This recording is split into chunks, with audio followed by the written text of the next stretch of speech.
Thank you, everybody, for joining us here today. Today, we are sitting here with Andreas. Andreas is from Venezuela, and I ran into this gentleman at Consensus 2022 in Austin, where we had an amazing time. At least I think so. Andreas, do you think we had an amazing time?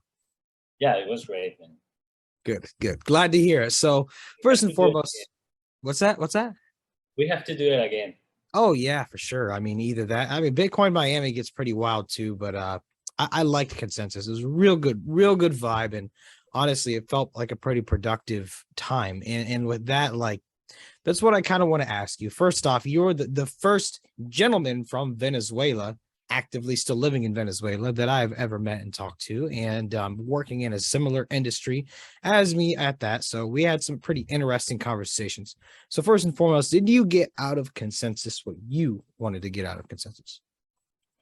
Yeah, I think one of the best ways to feel the energy of any industry is going to these events, because you can see if there is a lot of interesting stuff going on, like a new kind of technologies. What about the companies trying to involve on this new industry, and people asking? And it was quite interesting because I feel that is earlier than I thought. Because before Consensus, I was in Dubai for the Binance Week. And one of the things that I noticed is there is a lot of people working in the industry at really high level,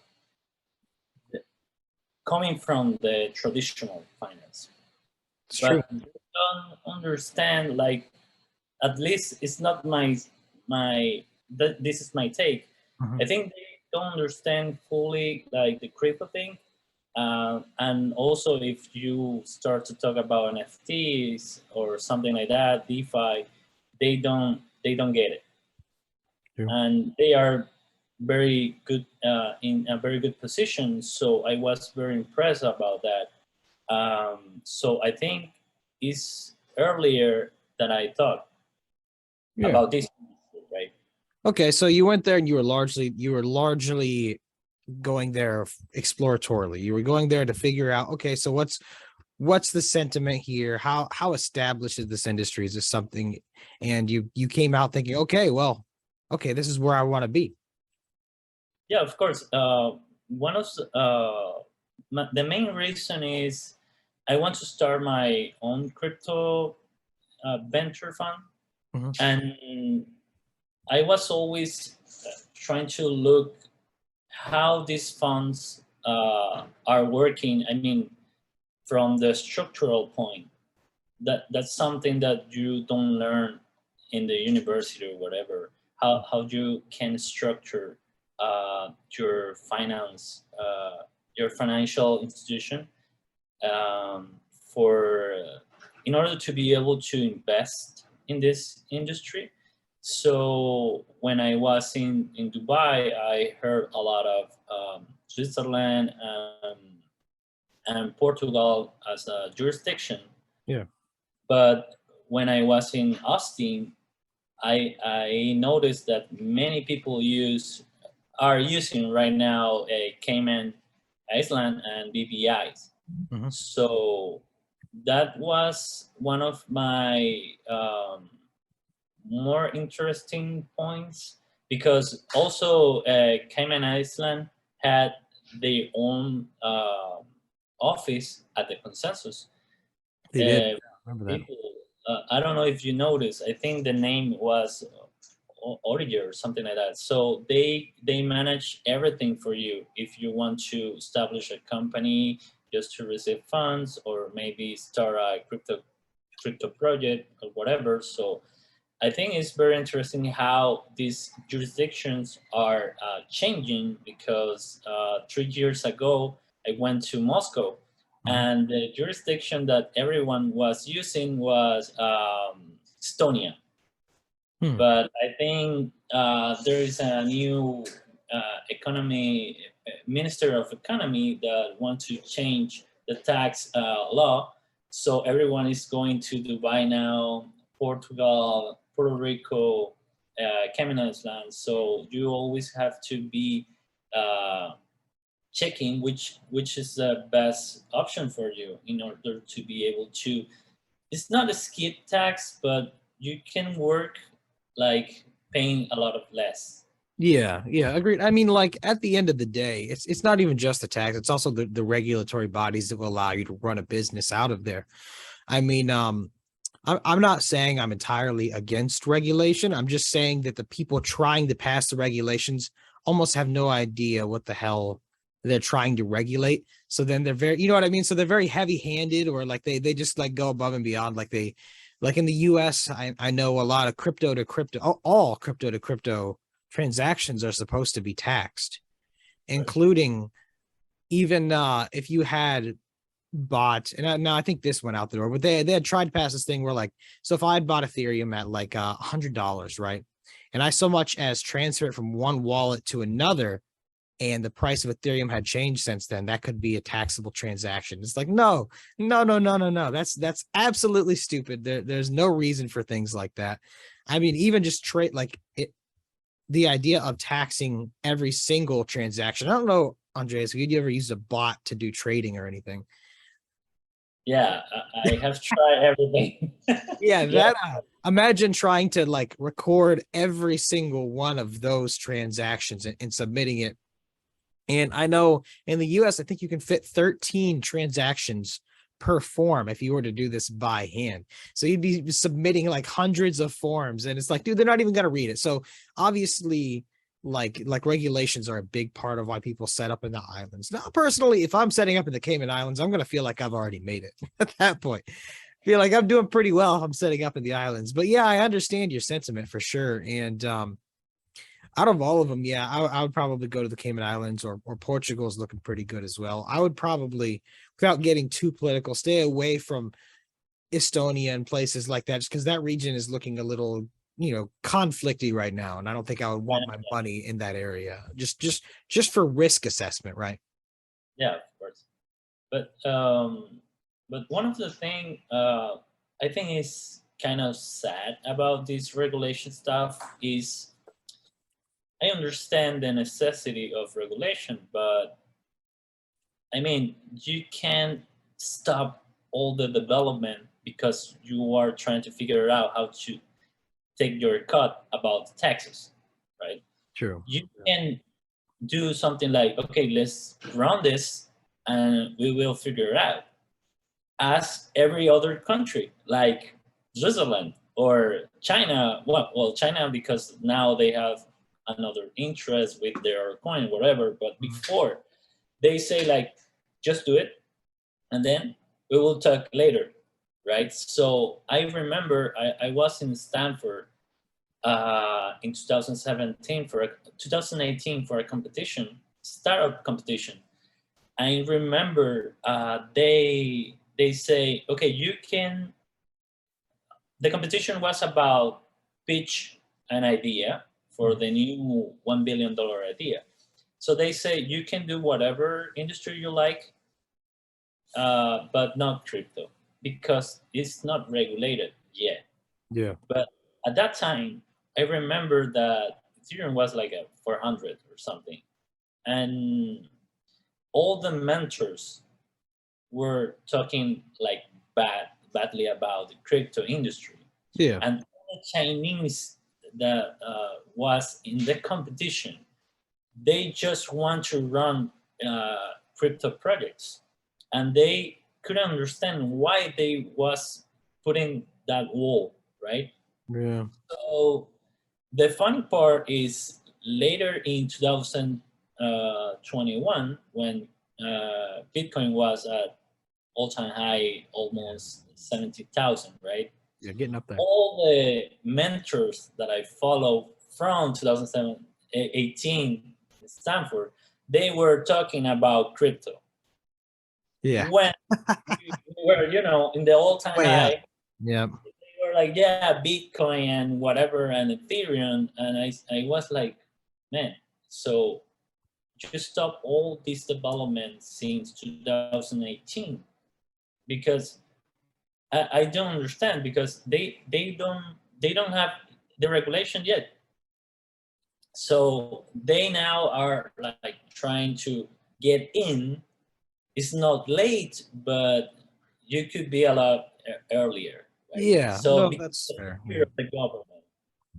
Yep, that's definitely interesting, and I saw the same things. And actually, that's when I knew to start picking up more and more Ethereum. When even the Ethereum group on Facebook was doing nothing but just talking smack about it. Like even like even the most hardened core of supporters are eventually like, I don't know, guys, this might be the end of things here. It might be Yeah, going down. That's when it's like, okay, time to start acquiring more and more and more. And yeah, it's definitely funny and a tried and true like human nature thing that it's like, oh wow, now things are doing great, and everyone's like, oh yeah, this is the next big thing. It's like, man, guys, you missed the boat. But with crypto, it's always up and down, and we're back down again now, which we'll get into in a little bit. But what I wanted to ask you more is pretty much everybody I chat with business wise is more North American, right? And that's mostly US and Canada. And we don't really get a lot of we still get inflation, and especially like this year and so on, we're facing a little bit. However, you, crypto hasn't even responded positively to that, if that makes sense. But we're not from a world where inflation is so terrible that like crypto really stands out as, hey, this is something that can help. And I figured with you being from and currently in, you're Venezuelan, you could give a bit more insight into that from your perspective. yeah, I have to quote Game of Thrones here. You know nothing about inflation. I mean, everything is fine in US. I think I like to call Venezuela as a university of economic chaos or something because well, we had hyperinflation at that point was like the top of the um, reputation of the country, I think, because everyone was talking about. Yeah. But we had in like a normal inflation for us, like a 20, 30, 50% per year before, and that was like nothing. Really, it was Wow. nothing. So many people was like asking like, okay, how did you survive? Even now, if you Google it about the minimum salary in Venezuela, the official numbers is $30, 25, I think, if you Google it Okay. right now. But if you also Google how's the minimum for live, only talking about food, right? I'm not talking about rent or other expenses. It's like 350. So Yeah. I mean, everyone will ask like, okay, if you earn like $20, 30, 40, how can you pay 300 Yeah. just for eat, right? Hmm. So the answer is almost every person in Venezuela have like another side job.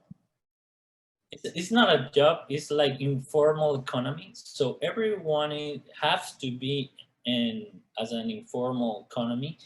Let's say, okay, I can buy something from China and resell it because everything is imported to the country. Hmm. We are not like making anything here, so everything came from China or Europe or whatever.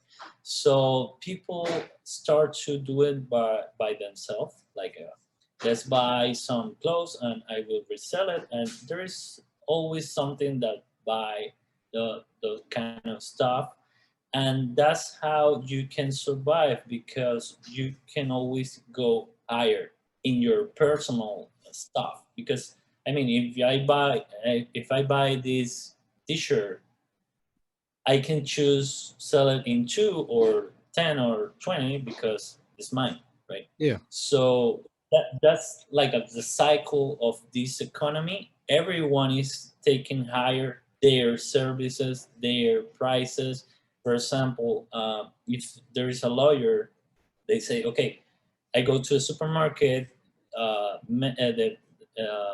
The past month was like a 200. Now it's 400. It's 100% more, right? Yeah. So when someone called me to do like document or whatever, I will charge 100% more. Yeah. Okay, the past one was 500. Now is 1,000. Interesting. But when I go to the dentist will charge me like 100 more. Yep. And for every services, like a woman for the nails, or let's say if you have to change a tire of your car or go to the mechanic or whatever, they will going up the prices. So there is always one part of the population that can do that. Like they don't have the ability to provide services. So they are the people that are suffer more because they don't have that possibility. But almost every person is trying to learn, how to fix whatever. And if you learn it, you are able to change prices. So That makes sense. Yeah. that's how you survive. In some point, you don't care about that because you are just checking. Okay, now inflation is 200. Okay, I will charge 300 because I want to be covered if there is 100 more tomorrow. It was like that. Yeah, it sounds like as long as you are still hustling and working it, you can survive and adjust to the market by continuously changing your prices to match inflation. Yeah. That sounds a lot like there's no real such thing as saving lots of money in your guys' native currency at all. Like if any, there's no such thing as rich people in your guys' in your guys' currency. It's just they're in US dollar or crypto or something else then. Yeah, I think I have like 7 years without touch national currency, Wow. and it's supposed to be like the national currency. Sometimes I touch it for change because the problem right now in Venezuela is everyone is charging in dollars, right? Huh. Okay. But since it's not our national currency, we don't have banks that runs dollars or whatever. The problem is when you go to the supermarket and you have to pay 17 with $20, right? Mhm. And you have $100 bill, they don't have change. Oh. So Huh. they say, okay, you have two options. Um, I can give you like a gift card. It's not a gift card, it's just a coupon. And you will come back with your 80 and some dollars and you will spend it here. Or you can take this $17 to 50, buying whatever you want, Mhm. and I can give you $50 change, right? So everyone is like, okay, so trying to find or waiting to. I mean, if I know that I just need to spend $5, I will not go Huh. because I know they don't have change. So I will wait and say, okay, now it's 20. I have $20, so yeah, I will go. Of course, there is a lot of businesses that they are receiving sell payment, and in that case, there's not a problem if you have a U.S. account, so you can send the sell payment. Okay. But there's a lot of other businesses that they just work with cash. Like, what about if you are like driving, you got a flat tire, right? Yeah. You have to go to the guy. That they probably will charge you like a $3, $4, and you have a $50 bill. They don't have change, and you are like, they say, okay, come back when you have it. Yeah. Huh. And that's That's it. So That's interesting. So basically, your guys' national currency just does not do its current job that it's supposed to do, and because of that, there's this patchwork system of using U.S. dollars and everything. That for all intents and purposes is not how the country is meant to be ran at all. That's not how the economy is meant to be ran. It's just the only current solution, or was. Now talk to me about crypto then, because crypto has a much different connotation than for you guys than it does us. One, especially because we could potentially talk the politics of it later, but the US being a business powerhouse and being largely shut off from you guys takes away a lot of opportunity. The crypto then says, okay, well, here, let's open that back up to you guys. Now you guys have the world to work with again. So tell me a bit about that side of things. yeah, before that you mentioned like house to, it's not how, how's supposed to work, Mhm. right? I think we take down a lot of paradigm. I'm not sure is that the word in English. Say it again. Uh, Paradigmas is in Spanish. It's like you think that it's supposed to be like that, but it's not. Okay. Right? So because we had a lot of situation where everyone was saying like, okay, the government will go down because there is no possibility to exist in that country if you are running it that way. And we are here better than ever. That's the funny part. So the government did a lot of interesting plays with the currency that I never saw before, or I never heard about that in the history. Like, for example, every time US was trying to like put in a bad way the government, that's the true, they were doing like very bad for the people. They say, why do you say that? Because the official numbers on the United Nations or whatever is that we have the best minimum salary in all Latin America. Because the exchange rate, the national exchange rate is like, for example, $100 is like 200 bolivars. That's the official, right? Yeah. But so you do all your calculations based on that. So okay, so if someone is earning like 1,000 bolivars, is equal to $500, and that's the best minimum salary, right? Yeah. In Latin America. So we are doing great, and that number is not coming from me. It's coming from the United Nations, right? Yeah. So that was like always they recover. Mhm. So how they do it, they say, okay, the national exchange rate is this. This is just an example. Yeah. $100 is equal to 200 bolivars. But the reality is you can find those dollars anywhere. I mean, it's like, okay, where can I find that? Where can I exchange my bolivars for dollars? Nowhere.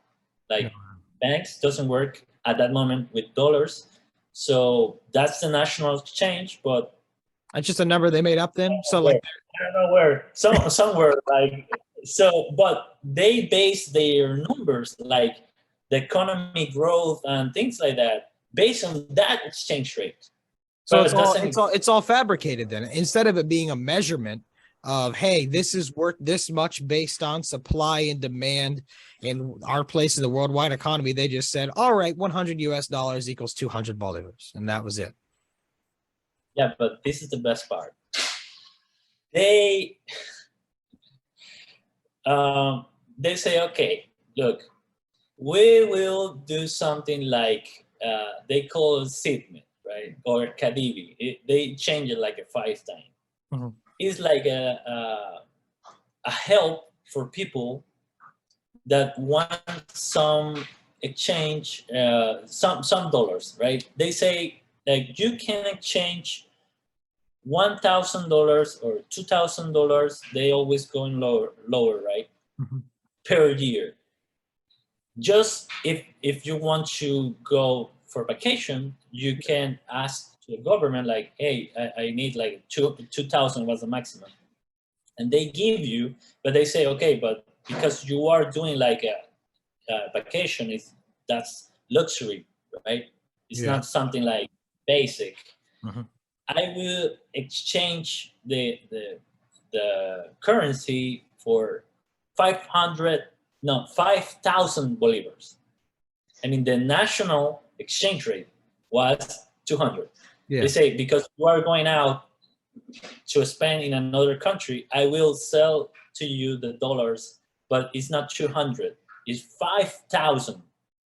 Mm. So everyone was like, okay, that's great, because in the black market, if I want to buy dollars because I want to save in dollars, Yeah. because the national currency keep going down, is 20,000 in the black 20,000 market. per 20,000 And bolivars per 100 US dollars. yeah, but the national was 200, supposed to be 200. Yeah. And many people ask for $2,000 in that special exchange rate. Go to another country, take out the money, and come back to sell it in the black market at 20,000. No, when you say black market, is that illegal where you live? Yeah, let's say secondary market. Everyone Okay. say black market, but it was just like, because nobody, I mean, there is not entity to sell international currency. You can buy it from someone else, Gotcha. and that someone else could have that currency because they have another family in another country that send it to them or wherever, and they sell it to another rate. It's like 20,000 the rate, and the national was 200. But there is another interesting part. So the government say, okay, so we are seeing like many businesses are closing. I don't know why, because everything is fine here. So we will start like companies, the government companies that Yeah. will take all the food part, pharmacy, and all those stuff, but because they have to import stuff, we will give them dollars at 200 the rate. Interesting.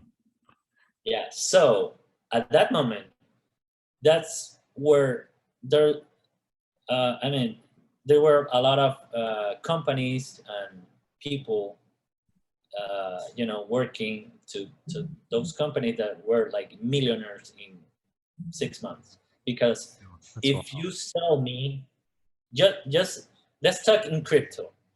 You are saying you will sell Bitcoin to me for 200, and Yeah. I can buy at 200 like 1 million Bitcoin, right? Whatever. Mhm. And then I can go to the secondary market and sell it for 20,000, Mhm.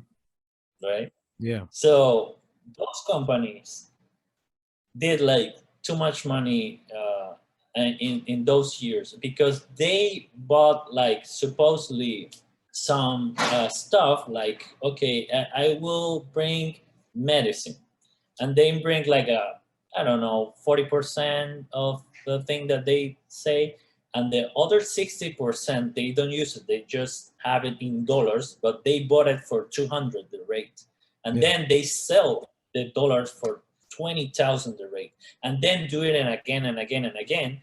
So I think in 2015, the Minister of Economy say on national television that they lost like I think was 40 billions that year. And I mean, they gave 40 billions, but they don't know where are the merchandise, and also they don't know which are the companies. So They say these that. so these companies, these nationalized companies had a very, very preferable exchange rate for your guys' currency to US dollars. versus everybody else. So they had an exclusive right to this exchange rate. And because of that, their government essentially dumped a bunch of money into them, made them all super rich. And in that same vein, probably made hyperinflation worse for everybody else. Yeah, but I could say that it wasn't for someone else. I mean, It was for themselves, so to speak.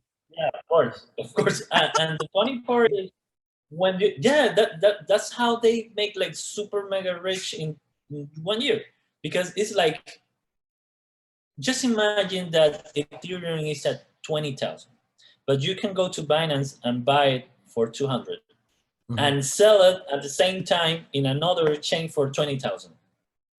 Imagine that for 5 years. Yeah, I that's mean, insane. It's filthy rich. You know, Andres, I think the U.S. could learn from you guys a little bit, and we need to adopt more of your guys' practices here. Probably, I think that's what we should probably do. At least a lot of people here, again, a lot of people here think so, and that's pretty wild. But a lot of people do think so, and they think, and here, this is a question for you, candidly: is what's happening in Venezuela the U.S.'s fault? Now, I definitely think we placed a lot of pressure to cause a lot of issues, but I'm curious from your perspective what you think. did you mean about the sanctions? Yeah, like obviously we sanctioned things and applied pressure on Venezuelans. And that probably affected the people more than the government, because it kind of seems like the government's getting by just fine. But do you think the government corruption it has anything to do with the US in general? Like, is the system inherently broken there, or is it from the sanctions and the pressure? I think this is a very yeah. There's a lot of stuff going on. Like there is a lot of influence from Russia here in Venezuela, from China, from Cuba, from other countries. Like I think even North Korea, because they, if you are against US, you are your friend. You are my friend, right? That's the thing with those countries. And this government, in order to be able to stay in the power, they went to those kind of government to be protected against US. So it's very funny because the government say, yeah, we don't want US mess up with our stuff, and everyone, like people in Venezuela, is like, please come, the US, and take out this government. That's another point, but the sanctions just was affecting to people. That's the reality, because these guys are, I think they are in the list of the most richest person in the world. It's like once someone asked to Elon about when he went like the number one richest person in the world, and he said like, I think Putin have more money than me, but nobody talked about that. So I think these guys are near to that level, right? So if you sanction me, it's like, okay, what are the sanctions of the US? Okay, you can take a plane and go directly to US. Well, for me as a normal guy, I have to take another plane to another country, let's say Panama or Colombia, pay more, and then take another to US, and I will be there. So you are not doing anything, just taking complicated stuff for ordinary people. But government guys has islands, private jets, and agreements with other countries. So they go to Turkey, they go to Spain, they go to France, they go to Switzerland, and they don't care. So for them, that's the rough. same. Yeah, it's the same. I would say that sanctions gave more power to the government, because the normal guys get like isolated, because everything was more complicated, more expensive. The visa in order to be able to go to a trip or whatever. But these guys has diplomatic passports, so they could get in as a diplomatic, so So they don't care. so the sanctions that the US placed essentially just made the government have a tighter control of the money, the business, and the law. So they just have absolute power and just get filthy wealthy. And yeah, okay. That doesn't sound very good. It doesn't sound good at all. And the trips also, because, And for the what? example, the trips, I mean, they were a problem. Okay, Venezuela government, the reality is they gave a lot of money to almost every country in Latin America. That's why everyone was saying like, hey, everything is going well in Yeah. Venezuela. I don't know why people are saying that and whatever. So, but later, because the situation gets like very, very hard, there is a group of people, like millions. I think we're like a 5 or 6 millions in 2 years, something, that start to getting out of the country by walking, Ooh. because we don't have access to flights because of the sanctions and because it was too expensive. Yeah. So those guys, like 5 million guys going by walking from country to another country, they start walking and they work like for 2 months to go to Peru or things like that. And those countries wasn't prepared for that immigration coming, right? So at that point, they start to worry about the situation in Venezuela. But they didn't say anything before because the government was paying them. So the government said, okay, we will have some flights. So they make businesses with Turkey. That is, that kind of this government is friend with Russia and things like that. So I think the past year we have only 3 airlines or something, Turkish Airlines. We have the Russian one. We have a flight from the capital to Moscow, and the other one was Israel, I think. Israel? Like yeah, and Panama was the only one, like, let's say the normal one, the one that everyone was using before. But if you want to go to Colombia, that was next to you, only 20 minutes flight. Now you have to go to Panama first and spend like 4 hours to get to Colombia. It was next to us. That's crazy. So they have the control also of the people that get out and in. They close the border with Colombia, and that's where people start to go out in boats to the islands. Yeah. So, which is dangerous, I would imagine. Many people died and still dying, trying to get to Mexico and Panama and things. So yeah, I would say that the sanctions take some part on that situation, because government is like in USA. Okay, I will block you, right? But they say, okay, you are blocking me to US, but I will go to Europe and do whatever I want, and the people still block. So they still doing their stuff. Yeah, and people will stuck in the situation. That's a rough situation, man. That's a really rough situation. Yeah, I mean, I'm talking about like the worst part of the situation. Of course, there's a lot guys that can still make in their services, and their travel is expensive, but you can handle it. So it's not like everything is like disaster. It's not the reality. Also, there's some cities that, man, if you go, I when I was in Austin for the consensus, I thought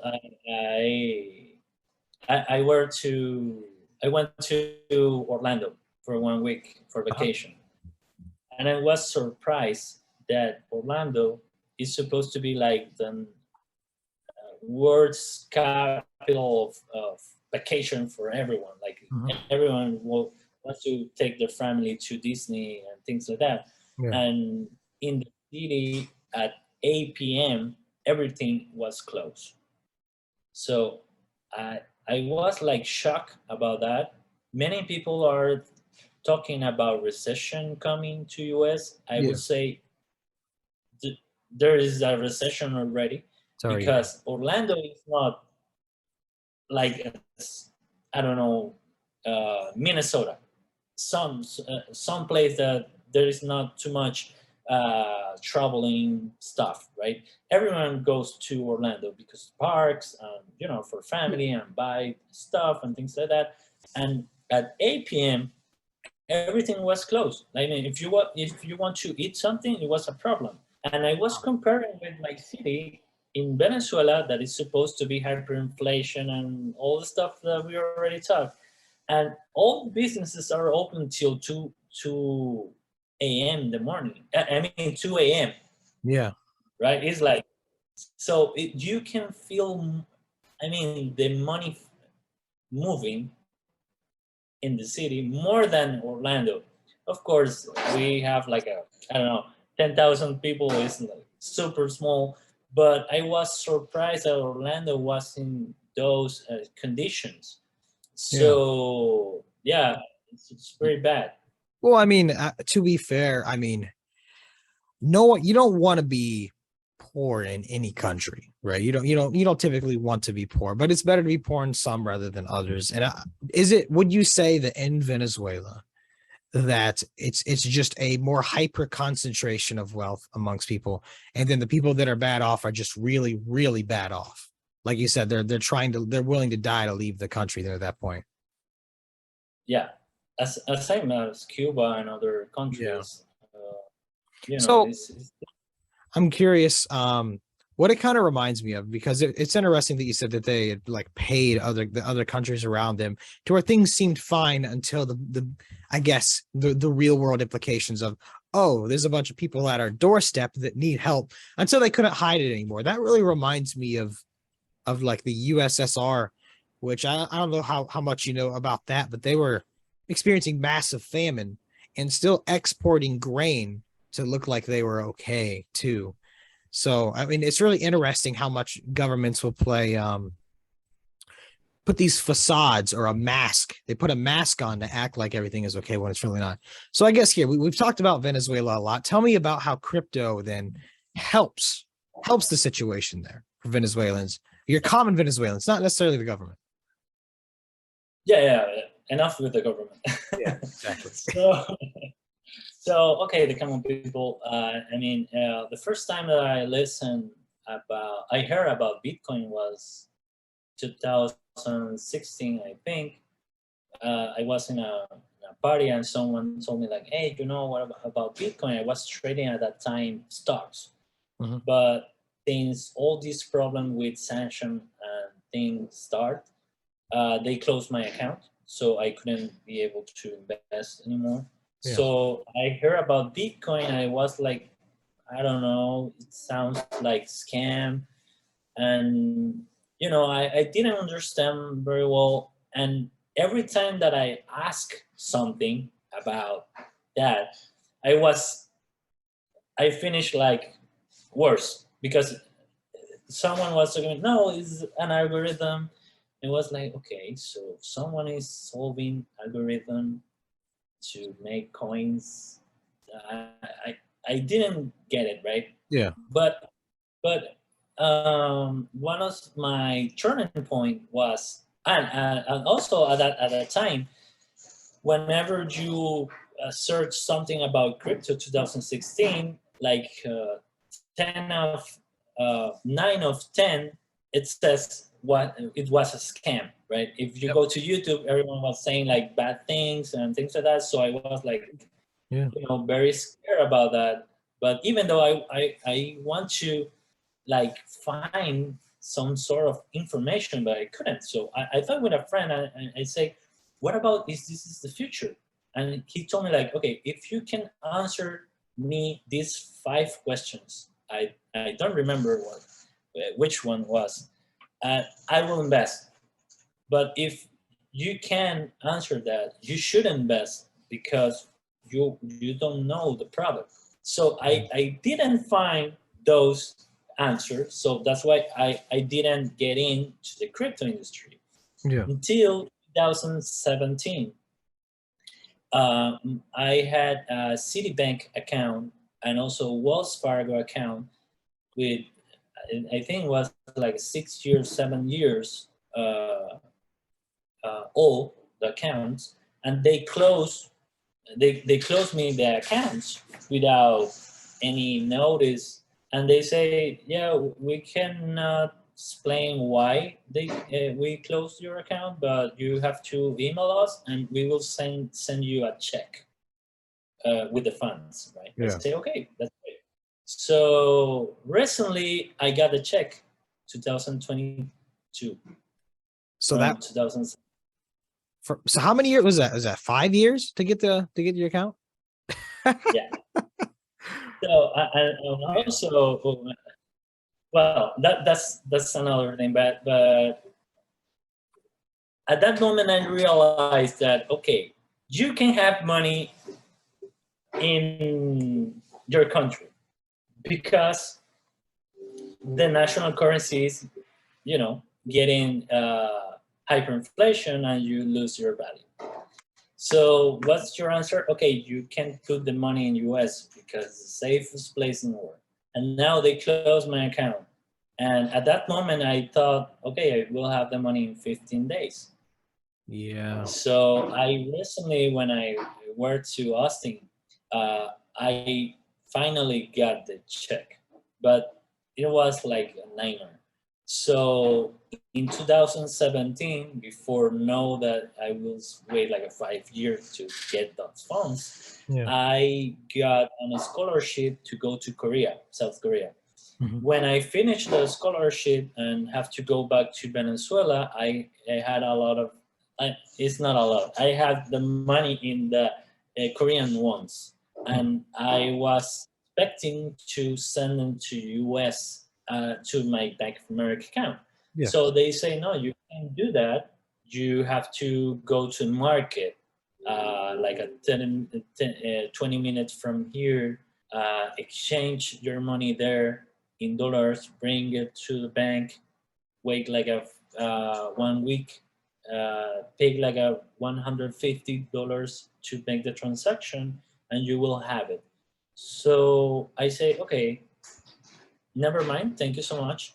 Go out to bank, call my friend in Korea because at that time you need like a national identification to buy crypto in Korea. I think still the same. Yeah. And I told him like, hey, can you help me to buy some crypto? And they said, yeah, of course. So he bought me the Bitcoin, sent me the Bitcoins, and I solved the problem in 3 minutes. So at that moment, I totally fall in love in crypto, and I understand that it works. So Many people, if you go to Austin Consensus or whatever other crypto conference, normally the majority of the participants are from countries like US, Canada, or let's say France, UK. You you haven't had the necessity to have an external platform because you haven't had this kind of situation that we already live, right? Like the government is literally fighting with you. It's not like support me. It's like they literally are stealing everything that you have. So that's why I understand why there's a lot of people that don't get it yeah. yet. Because if I live in US, I mean, I can go to the bank. There's a bank in every corner. I can open an account whenever I want. I can have I can Yeah. call or whatever. But Not when you are Yeah, in the in a US, not country, only can you open an account anywhere essentially, but also like my credit cards, which are US, work internationally as well, assuming they have, they take credit. So like, yeah, in the US, it's almost like, well, why would we need this? This is strict, this is a scam. People are just trying to get rich off of it and all that. But they haven't yeah, had the real world pressures that other countries are facing to yeah, where crypto isn't it's not even a conversation of a get rich scheme. It's a conversation of, am I going to be able to save wealth? I mean, 5 years, like, so I don't know how much money you had in the US, but losing your money for 5 years is essentially like not having any money. Like you could yeah, lose everything you have if your money was all there. yeah. That's the thing. That's why I totally fall in love of crypto, because well, I already had the Venezuela situation, but I was like having all my trust in US, and just I remember calling support like 15 times, and they always like, yeah, 10 days. And it was 5 years at the end of the day. So, well, they say, and at some point they say, okay, we can solve it, but you have to came to US. They say, okay, what about if I don't have the money to go to US because you have it, Yeah. right? I don't have visa because my visa expired, and now the U.S. embassy closed, and now to to apply for a new visa, you have to wait like 2 years. This is true, 2 years, Oh, because you have the embassy in Colombia or Mexico, and also because the COVID, you have a waiting list, and it's 2 year waiting list, and the bank say, I need you here in order to process the claim. So it's like you don't have any answer for any institution, right? So at this point, I don't trust in any institution like United Nations, Vatican, government, no, whatever. exactly. Yeah. I feel like that's an important point to make here is obviously I was asking you about your perspective with the Venezuelan government because you have a much more intimate knowledge of it than everybody here. But let me just go out on a limb and say also I don't like the US government. Like what they do as well when they do these kind of things. And it was the US government that screwed over your bank account. 100%. They told the banks, hey, you can't play ball with these people anymore. You can't play ball with people from Venezuela, and so on and so forth. And crypto, like you said, it took what, 3 minutes?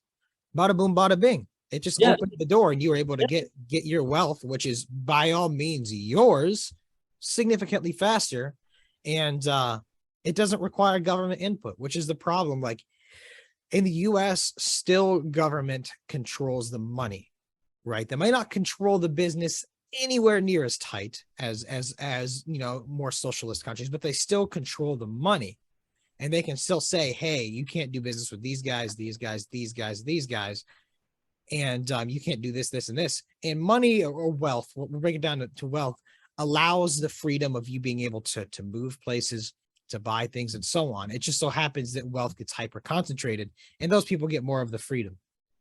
But if your money is in crypto and people are willing to take that, you're able to travel wherever you're willing to pay for, correct? yeah, correct. Everything is about to be able to choose. The problem is when they don't give you the chance. It's like, yeah, you can do anything, like when they close my account. But if you're in crypto, yeah, you can say, well, but let's say Boya or Celsius or whatever, they go bankruptcy, and there's a lot of people that lose their money. Yeah, but they couldn't choose to have it in their wallet or put it in a third party. But you have the will to do whatever you want. The problem with government institutions and all these kind of institution is like you don't have other uh, option, right? Yeah. So crypto for me, I mean, Venezuela is one of the country with more volume in crypto, in crypto in general. Yeah. And if you search about that, the other countries, I think Russia and Brazil, US is like I think it's like number 7 or something. Because I understand that you don't feel the necessity. I understand totally, really. Because if something like that happened to you as a U.S. A citizen, you can go to another bank, or you can make the claim, or go to a branch. But what about if you are in Colombia and you don't have money to take the plane because your money was in that account that they closed? Yeah. That's another reality. So uh, all these countries like Russia that have a lot of problem like with the government, things like that, and Venezuela, of course, they look crypto as a option to save their money, but I wouldn't say safe because everyone learned that you have to invest in some way, that in knowledge or any asset, in order to be able to survive hyperinflation. Because with saving, you can't survive hyperinflation. For That's true. example, the stuff in the country go up 20, 30, 50, 200, 300%. It's not just in national currency, went up in dollars, US dollars, right? For example, if I go to the supermarket, I spend $100 this month. Next month probably will be 140. Then next month will be 180 and 200, 500, whatever. So if you say, okay, I will use crypto for exchange my currency to USDT and save those USDT. Right. You have $1,000.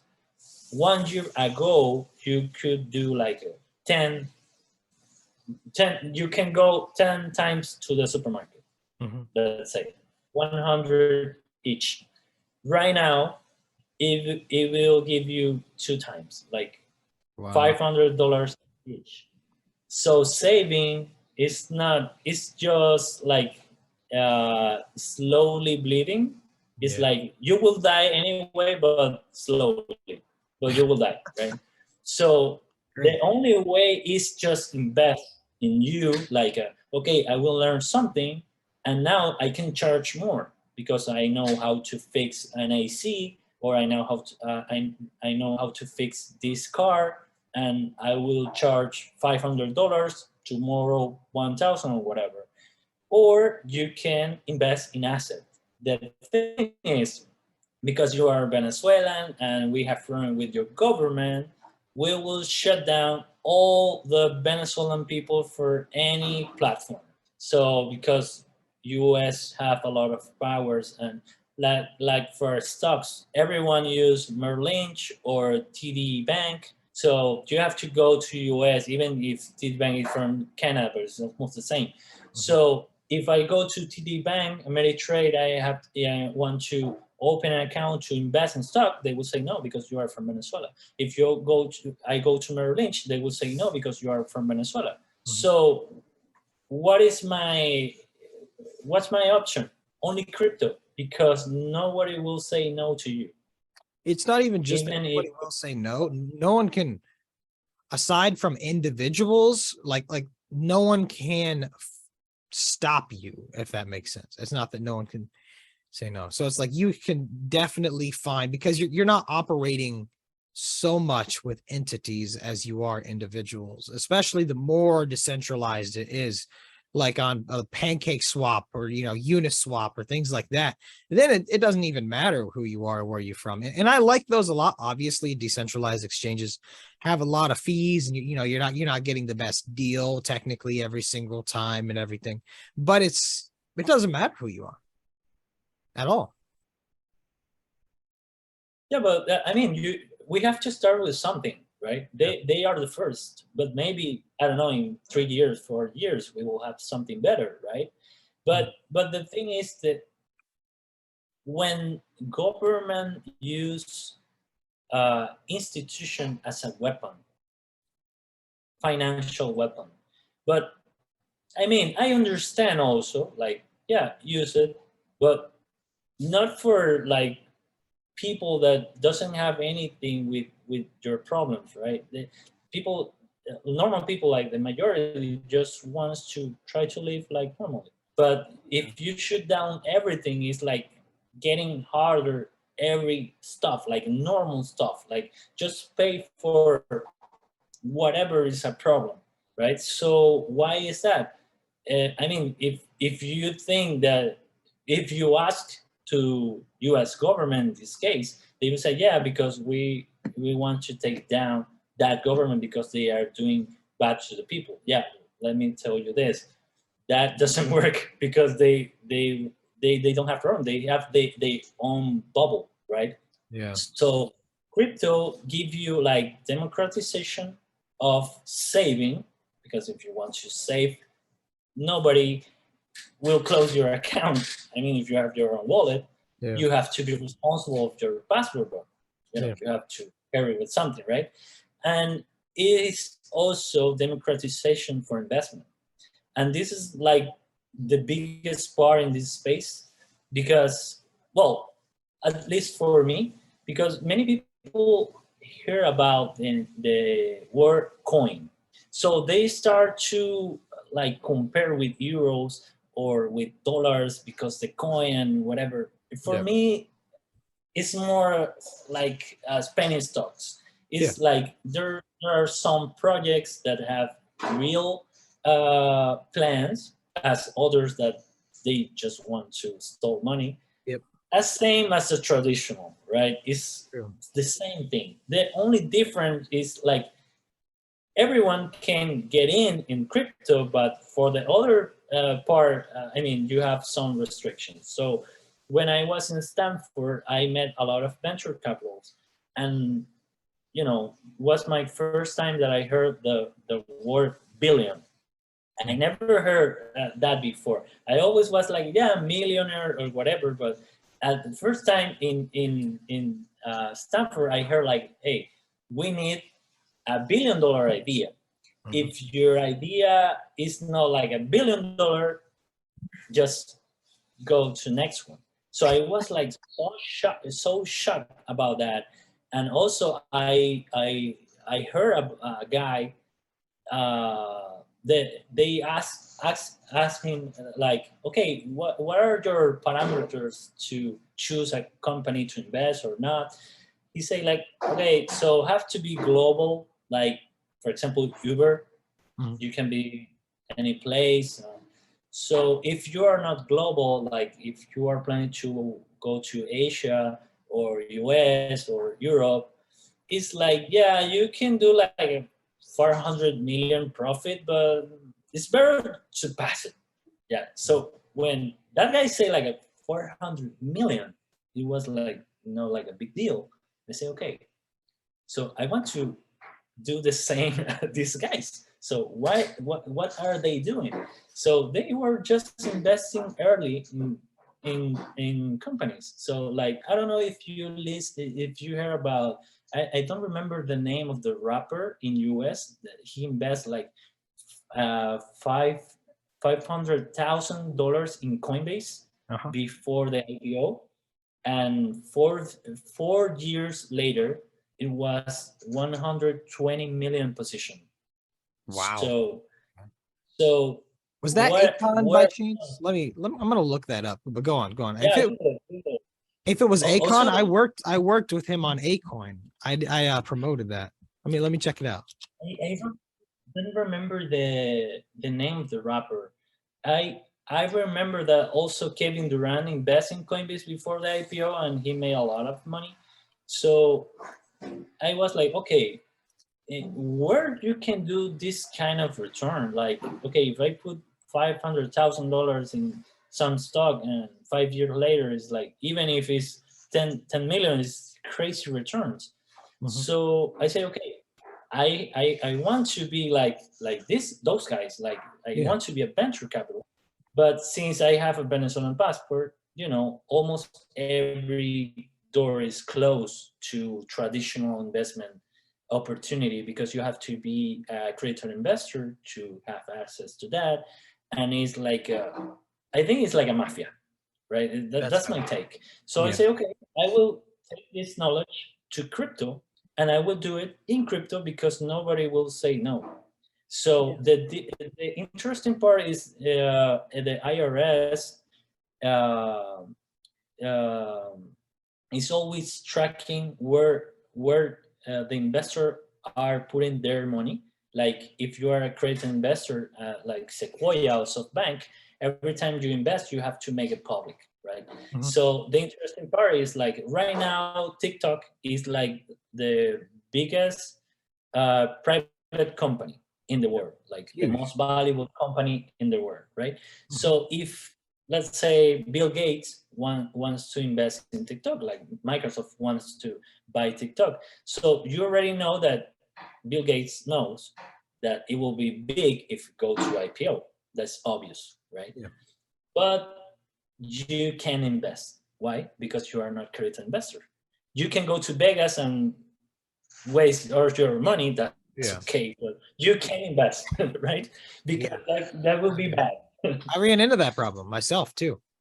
There was when I tried to buy into certain ICOs and stuff back in 2017, I had to be an accredited investor, and I wasn't, so I was just kind of told no. And yeah, that's hilarious. Basically, like you said, it's kind of like a mafia. They Yeah, protect their own at the end of the day.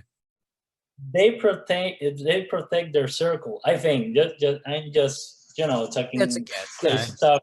Yeah. Yeah, just but the thing is in crypto, if you go to the let's say Anderson Horowitz website, one of the biggest venture, Sequoia website or SoftBank website, and you can find their investment like portfolio because they have public, you can invest almost in every same project that they put their money in crypto. So that's the difference. Yeah. I mean, they are not saying like put it in the same, or I'm not saying that I will put it in the same. I'm saying that I have the the opportunity to do it or not. Yeah. It's not the same in the traditional market. It's like you have to have a special condition. But in crypto, if let's say Elon Musk say tomorrow, hey, I will invest in Polygon because I don't know, whatever, Yeah. I can go and invest in Polygon also. And That's true. the good part about that is there is no minimum. I can put $5 if I want. If I only have $5, I can put $5. But if you are a creative investor, you know that they will ask like rounds like 1 million minimum, 2 million, 5 million, 10 million. Unfortunately, Sometimes 50,000, but it's like it's not for everyone, 50,000 still a right? far cry from $5. Yeah. Yeah, that's the difference. So what about it? I mean, it's my money. If I think with 16 you can go to war, right? In US, I think same Venezuela for the military with 16 16. years old. Um, it's supposed to be 18 now. Like back in Okay, like World War II, it was like dropped lower, but 18. let's say 18, or let's say it's 20. It's the same. At 20, you can go to war and start kill people. Yeah, that's fine. You can also go to Vegas and spend all your money. That's fine. Hey, I want to invest in this company because Sequoia just invest 5,000. For example, Sequoia invests in FTX past year like a $1 billion. Yeah. What about if I want to buy that crypto like FTT? Yeah, you can do it. It's not a problem.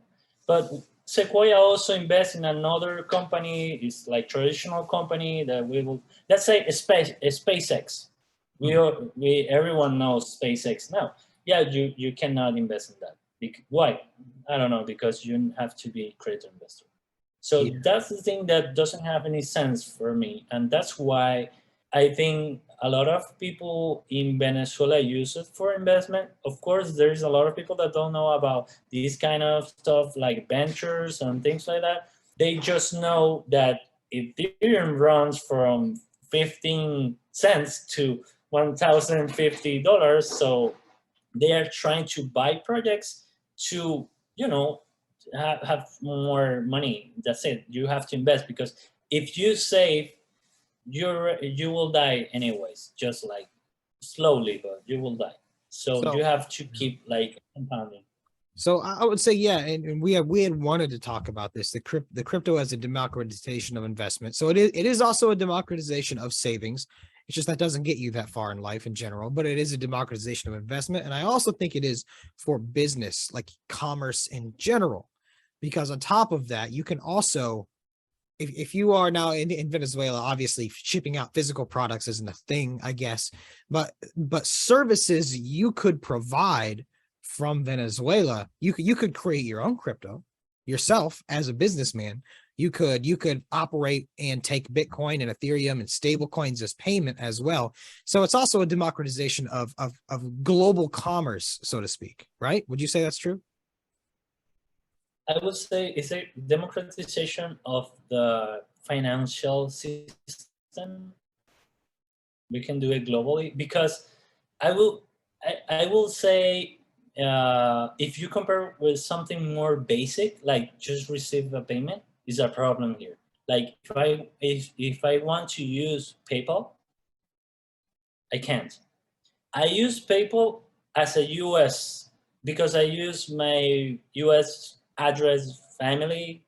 But if I say like, hey, I'm from Venezuela, I want to receive whatever currency I want, Mhm. PayPal won't provide the service. Stripe won't work. Wow. Uh, uh, all the normally companies that everyone use, like Cash App or all the stuff, like doesn't work here. So I was talking with a cousin. He's studying computer science in Boston, and he was talking to me about regulation stuff. And it was like, man, you are like the people from Stanford in 2017. Is like, yeah, whenever you have all the stuff that you will be happy, it's already late. You have to go to other uh, other the new stuff, because the funny part is to be before. Yeah. And And of course, there's a lot of risk with that, but yeah, well, let's talk that's about that part. risk too, because I feel like the risk and how inefficient things can be and how difficult they are is why people think it's not going to work, or why they think it's just associated with criminals and the opportunists, right? Well, unfortunately, it really guess it doesn't matter, because it's two sides of the same coin, and that is, with opportunity comes potential great reward and great risk in general. And you kind of have to decide if you're going to accept that or not, and understand that the underlying thing providing the opportunity is not what is bad. It's just that human nature will take advantage of whatever it can. In general, that's just what we do. So like, it's not that crypto has any sort of inherently negative aspects to it. It's just a new powerful tool that people can use for both good and evil, so to speak. Yeah, I would say it's the same arguments right now with the gun stuff in US, right? So recently there were a gunshot in Indiana, Mhm. where the shooter was stopped with for another guy with a gun. I don't know if you saw that on the news. Yeah, I did. That was pretty crazy. Yeah. So okay, so everyone could say like, hey, guns are bad. I mean, I think guns are bad. Okay, but in this case, this the other guy with the gun stopped like a tragedy, right? Mhm. Because he was armed. So you know, I could say that crypto is, as you say, a tool or platform, but you can choose how to use it, like in bad way or good way. But I would say also, as a country with sanctions and stuff like that, cash is king. I mean, if you really, my city is, we have oil production. There is a lot of movement of different company from Korea, China, Russia, US also, that extract the oil and send it to their country. So there's some kind of movement of payments and stuff like that, license and things. They don't use crypto, they just use cash Yeah. because there is no way to track cash. If you go to, let's say, the drug dealers, they use cash. Everyone knows that they use cash. They always, when they get caught, they have ton of cash and cash. They bury the cash. They don't use crypto because cash is king in those kind of bad stuff.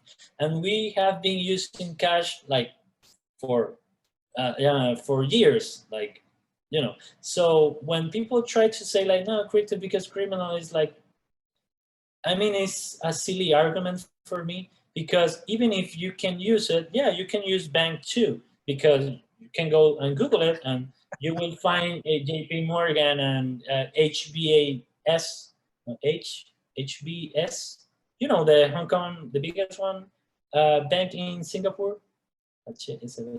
HSBS. HSBS. I don't know. I'll look that one up too. Well, they are one of the biggest bank in the world, and they have been fined, like, I can count even, it's like too much times. It's like more than, HSBC. yeah. I mean, Bank of America saying in Andorra, in Switzerland, in Panama, like a Panama paper. So they always are using bank, because the reality, if you want to move like a big volume, like if I were like, yeah, I am a drug dealer and I have like I don't know, 2 billions or more, because they have it. You will crash the market just to try to cash out, and you can't, because look the mess that were the market, because Luna, because Elon Musk selling. So they don't want that, because they don't want to lose money. They have if they have in cash, still same. But if you try to sell that kind of amount of money, if a problem, because everyone noticed because of the blockchain, the markets go down. So it's not a good tool to do that kind of transaction. So that's why they use banks like in Switzerland, in other Dubai or whatever, right? Also UK. UK is like, everyone knows that they make business in UK. So it's just for me, it's a silly argument, because with cash and banks, you have better system to do this kind of criminal stuff like crypto, because everyone will can receive cash, but not everyone has to know how to receive crypto. And if you want to spend, it's a problem because they don't receive it, and many other stuff. You forgot the password. You need to factor in authentication. Many people don't used to use that, so it's not like, whenever I heard about this crypto stuff with criminals, like, for me, it's just silly. Maybe I'm wrong. No, I mean, don't know. I understand. Like crypto provides a lot of powerful tool sets for people. However, criminals already have cash, and cash is just better for what they need to do. So yeah, people can commit crimes over the blockchain, but they're literally storing them on a blockchain, which is not conducive to good criminality. Right? Like I don't want my transaction stored if I'm committing crimes. That's the last thing you want. So, and I mean, there are some that work around it, but like still, cash works best because it's anonymous. It's good to go all the time. Yeah, and the thing is, we go again with the democracy of the stuff, right? It's like, yeah, you can do it, but maybe not. It's like, it's not like everyone is doing it. It's like for every tool, you can do different. Well, you can use it, in different ways. It's like, well, I will say something kind of terrible. Is like, for example, I don't know if you remember, like 3 years ago in France, they were in Nice, I don't know if it's 3 years, 4 years, terrorism attack from a guy in a car, right? She Okay. just run a car and start to hit person at that moment. I think he killed like 10 people Wow. hitting with their car. So you Yeah. say, oh, okay, so these guys are turning the car as a terrorism tool, and Yeah. it's very hard to predict or be prepared because you never know, right? Yeah. So okay, so I would say like, okay, no, now car is bad, or you will stop to use cars, or everyone have to stop to use planes because 9/11, whatever. Mhm. I mean, it can be used for different stuff, depending on the person, but it's not like the nature of the technology of the or of the tool or whatever you are using. I mean, like I can use my computer to write a document, or do a homework, or look at a video on YouTube, right? Yeah. But also I can use it for hack someone That's and true. stole all the money, or make a cyber attack, or whatever, or spread fake news and bad stuff. So it's the same, and for me it's like, At the end of the day, I feel like anything can be used for virtually any purpose. And like maybe not well. Like a tool, like you mentioned tools. Another good one would be let's say you need to strip a tree branch of the little sticks that come off of it, right? You could use a chainsaw. Like you could use a chainsaw. It would be nearly pointless because a small saw would work significantly quicker and better than using a giant unwieldy chainsaw. So it's like crypto, even though it is a tool you could use to commit fraud or to commit different types of crimes, there's already one that exists that is currently significantly better.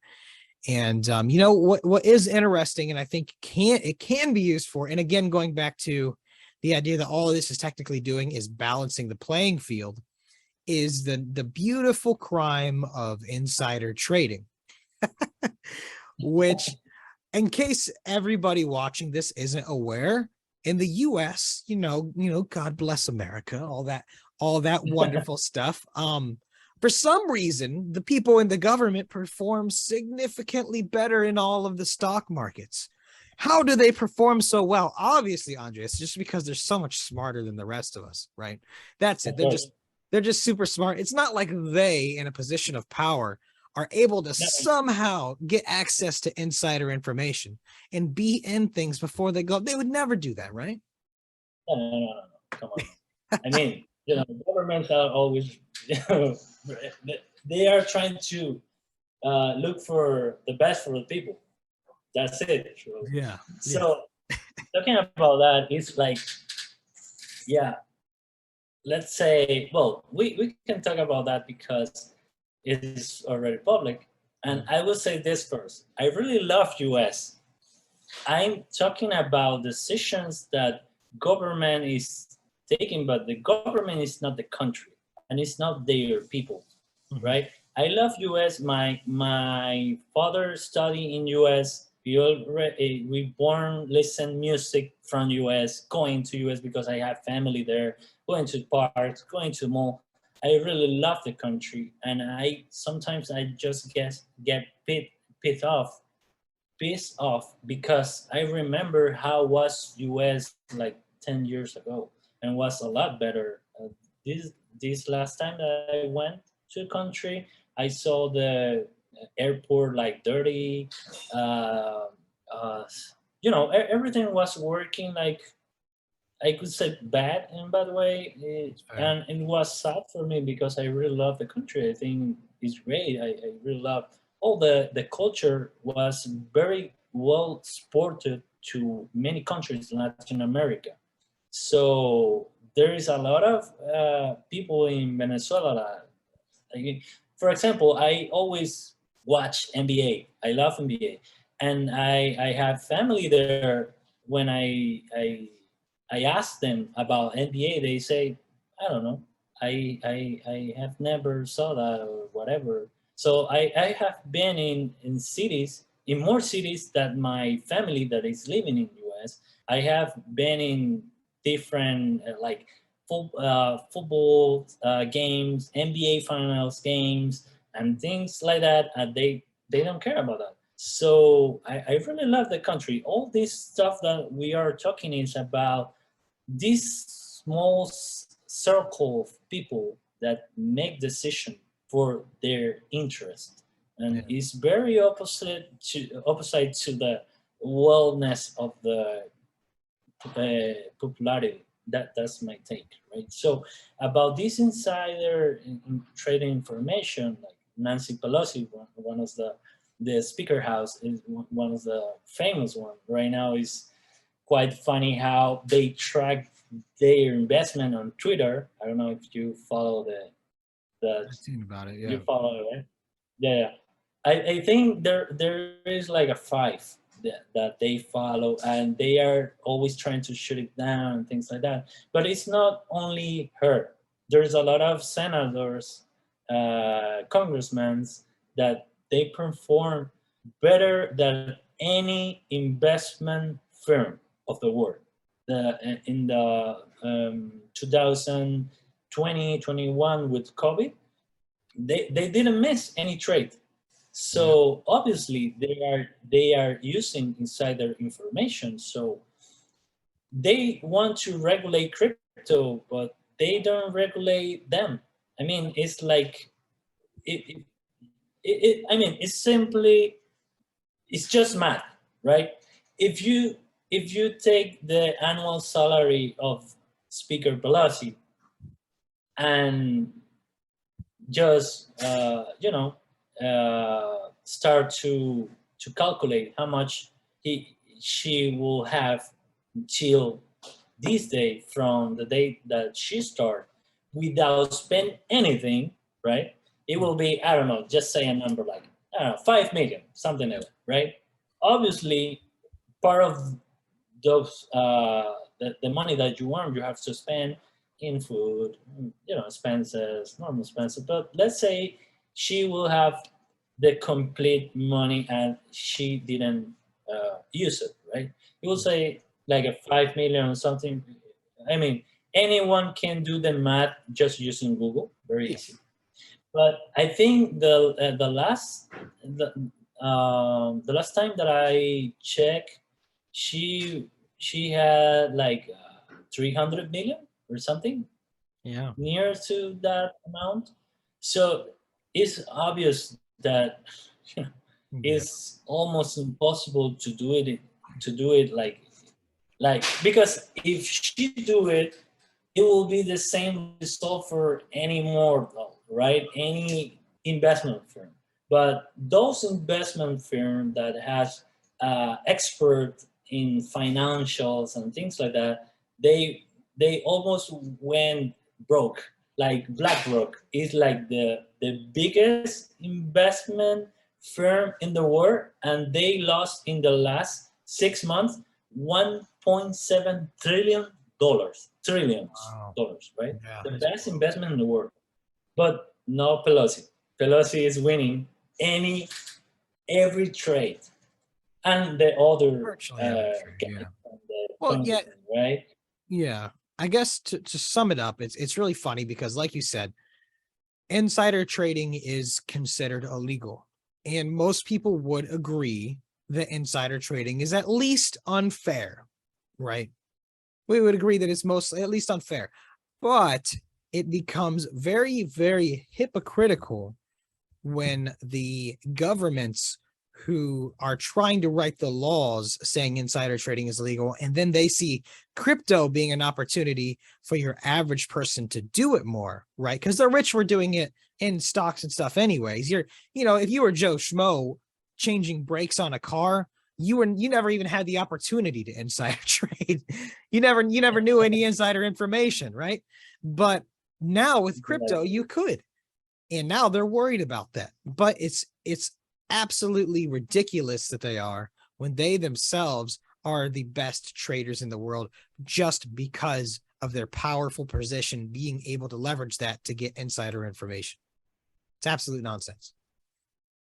Yeah, you can check this week. Everyone was talking about the Coinbase insider information that was obvious, because anytime they say, yeah, we are listing, I don't know, LTC coin, whatever, Yeah. you check the chart, and Boop. the coin was already pumped like 200%. It's like, You okay, remember the how Bitcoin Cash one? which one? Bitcoin Cash, when they listed Bitcoin Cash. That was I huge. mean, it's not. I, I remember one. It was like 6 months ago that there was a wallet that put $10,000 like a few hours before the listing, and they were tracking the wallet, and he made like 400,000 or something Wow. in Yeah. one day. I even don't remember the coin was in Coinbase, right? So it was pretty obvious. But the problem is you have to take down from the biggest to the small one. Yeah. So the SEC was ACC was uh, suing this guy from Coinbase because they found that he made like a $1.5 million on inside trading. It's When not I saw that amount, I was like, man, if you compare that with the congressman, it's like a pocket change, right? It's like you have to go for the biggest one first. And this guy was in a company. Okay, you can control like the Binance coins or Kraken or FTX or whatever, just like one institution. Well, the congressman guys are doing bills for new laws in the country. It's like other level. So it's like the last investment of Speaker Pelosi was $5 million position in Nvidia, and 2 weeks later, suddenly they have approved a bill for $52 billion for that industry, and the stock goes up like a 30%. Yeah. It's like it's too obvious. It's like, It's and I too would obvious. say like the worst part is they don't care, No, because they're the because ones that make the laws. Like, they are not trying to hide. It's like that's the worst part, because maybe they will. I mean, if they are trying to do it, and I understand why, but they will be like try to hide, or you know another another approach for that kind of businesses, but they just don't care. They make it public. I'm making money. You're not. yeah. Yeah, whatever. So yeah, it's So funny because it turns into, okay, we're going to go after these Coinbase guys to enforce the ideas of what is right and wrong. It goes from that idea, this idea of justice, which we should all somewhat believe in justice and in rectification, to listen, this is for me and my friends to do, not for you. You guys better get back to where you belong down there. You guys have to do it the right way. We're doing it our way. You guys can't do this. This is for us. And crypto definitely helps balance that playing field, in my opinion. And I don't know who needs to hear this across anywhere, but if you give 100% of your support to any government, you're wrong. They don't care about you, man. Like at the end of the day, they care about themselves more than they care about you. And that's just human nature. That's at the end of the day, that's what it is. But whether it's Venezuela or the US or Russia or the UK or it doesn't matter, Dubai, pick any sort of country, pick anywhere. yeah, Korea is the same. It's always the same. Yeah, it's the same. It's the same song and dance with different colors. I would say maybe I'm curious because I never heard something about New Zealand or Denmark or those kind of countries. There's smaller Maybe fish. I don't know, but Europe, you just Google it and you will find ton of information about all those kind of dirty businesses. And one of the things that I learned with this government is like everything is a business. Even United Nations is like they Yeah. bought everything. And at that moment, we have the biggest reserve of oil in the world, and they bought everything with that. But people, I think these news channels, media channels, always try to put people in one direction, right? Like this is bad or this is good or whatever. The reality is a two-side coin always, and can be good or bad. It's like when everyone was talking about crypto because it's risky, because you saw Luna, because you saw Celsius, because you saw Voyager, because you saw Three Arrow Capital. I would say, yeah, you saw Lehman Brothers, you saw all the banks go to bankrupt, but they were safe from uh, with the tax money. Yeah. Government choose save them, right? Yeah. But it was the same. I would say worse. And when people say, yeah, but it's too risky because if you invest in, I don't know, in a project and it can go to zero in crypto, whatever. I always love to say, do you remember BlackBerry? It was like the number one telephone company in the world, and now where are they? It's like, what about if you have all your money? I mean, it's like sometimes businesses are, I would say, is the hardest thing in the world. So it's normal that the majority of the business go out of the business because it's not like they are not trying, they are trying, but there is always a new competitor, there's always a new law or new technology, and maybe you are doing your best, but you just like at some point you have to close because there is another one that is better than you. Is like before everyone was, I don't know, in US, I don't remember, but in Venezuela, Sony was like the best brand in the world for any stuff. Sony. Yeah. And now it's Samsung. And now it's Samsung. Yeah. And at that moment also Motorola, Nokia, BlackBerry, and now is Apple or Samsung or Xiaomi. So there is always businesses. Let's say Alta Vista or MySpace before Facebook. Mm-hmm. They broke. They're It's the gone. same. So I would say, yeah, Luna, okay, Lehman Brothers, okay, whatever other project, yeah, I can mention, infinity of projects in the traditional market that they wasn't trying to scam people. They just go out of the business because it came in. I mean, they were another better competition. So that's normal when you are trying to do businesses or you are trying to invest. You have to understand that you can lose. Yeah. It's a You can. competition. You can win or you can lose. It's normal.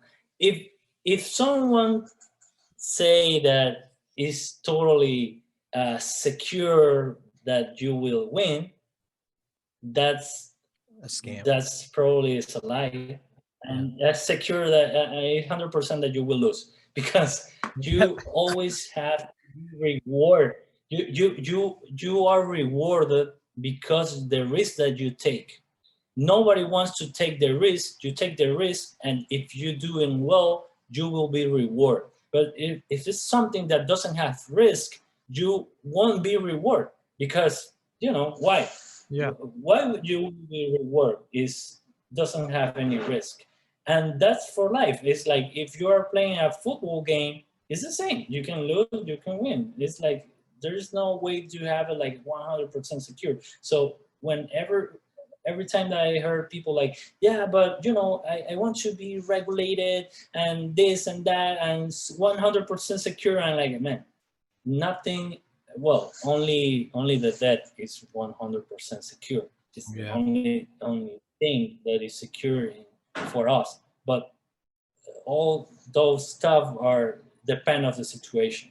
So it's just understand that try to not invest more than you can lose, even if we already go all in every time. At Yeah. least for me, Yeah, when I I'm talking with my significantly.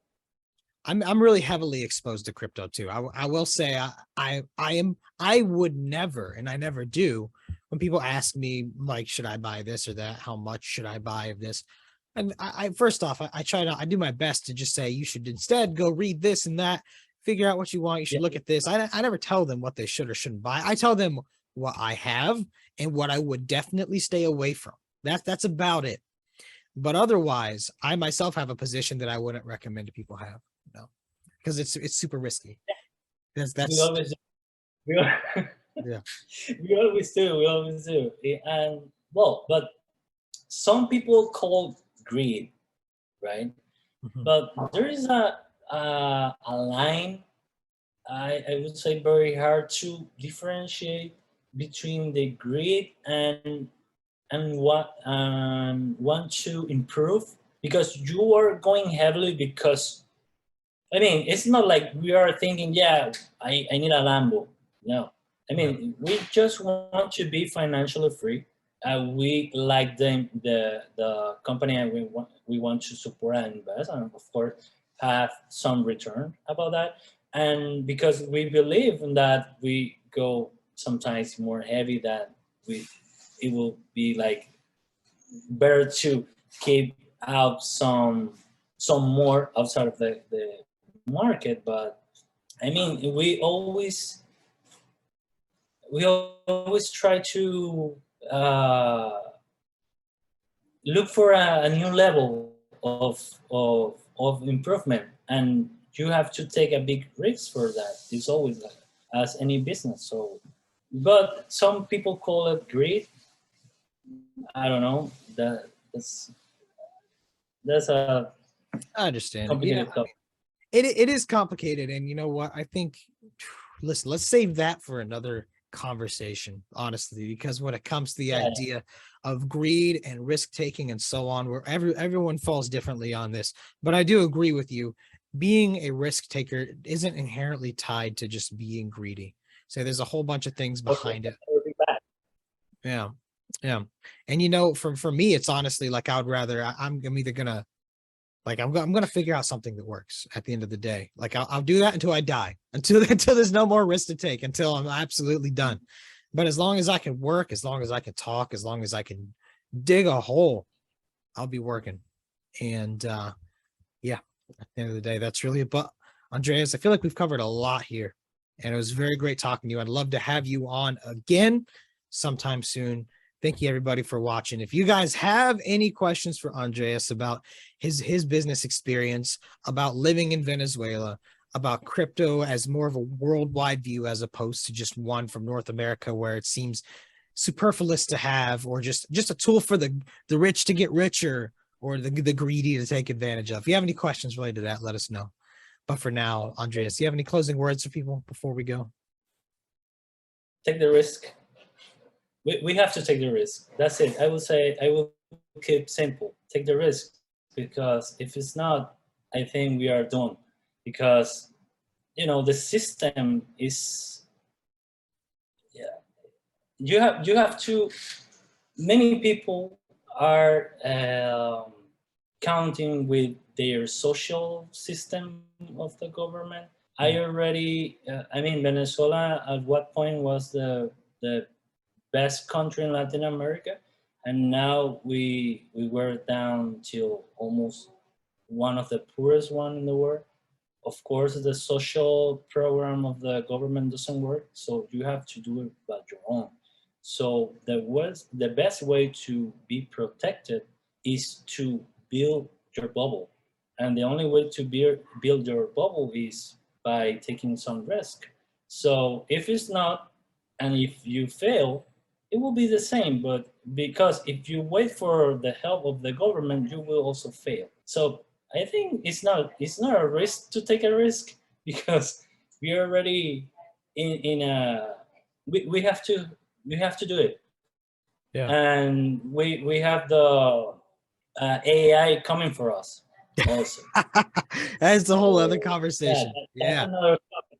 But But yeah, listen, yeah, AI is coming for us, so we have to do it quickly. I agree with you But though. thank you so much for having me, Mike. It was great to share some stuff. It was a real pleasure. And I'll end it on a quote from Naval Ravikant, one of the founders of Angels List. He had said, listen, the downside is limited. You can only become poor, right? You can only hit poverty. But the upside, we don't know how rich people can get. So the upside is unlimited. So there's really only one choice to make, is to take some risk. Agreed. Andreas, thank you so much for your time today. Thank you so much, Mike.